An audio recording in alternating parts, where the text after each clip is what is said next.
بسم الله الرحمن الرحيم سبح لله ما في السماوات وما في الأرض وهو العزيز الحكيم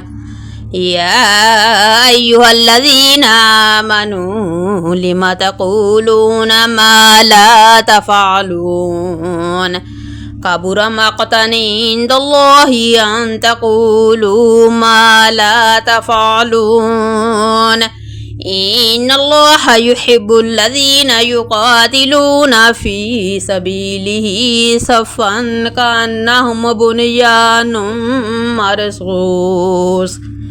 وإذ قال موسى لقومه يا قوم لم تؤذونني وقد تعلمون أني رسول الله إليكم فلما زاغوا وزاغ الله قلوبهم والله لا يهدي القوم الفاسقين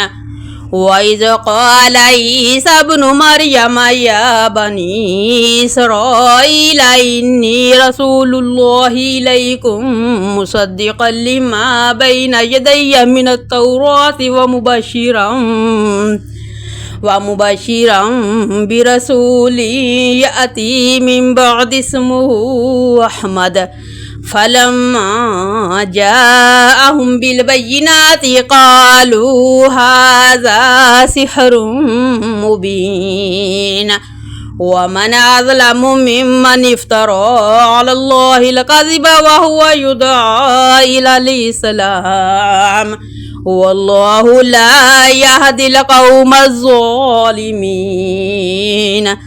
يريدون ليطفئوا نور الله بأفواههم والله متم نوره ولو كره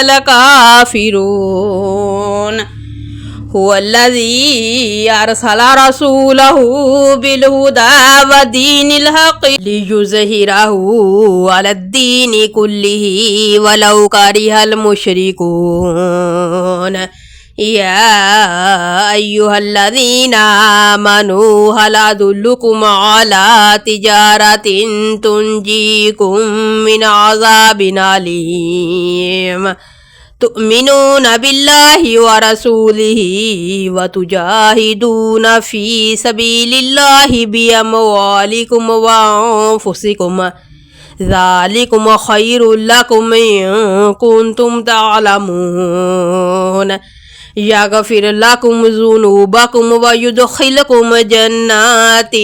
تجري من تحتها الأنهار ومساكن طيبة في جنات عدن ذلك الفوز العظيم وأخرى تحبونها نصر من الله وفتح قريب وبشر المؤمنين يا أيها الذين آمنوا كونوا أنصار الله كما قال عيسى ابن مريم للحواريين من أنصاري إلى الله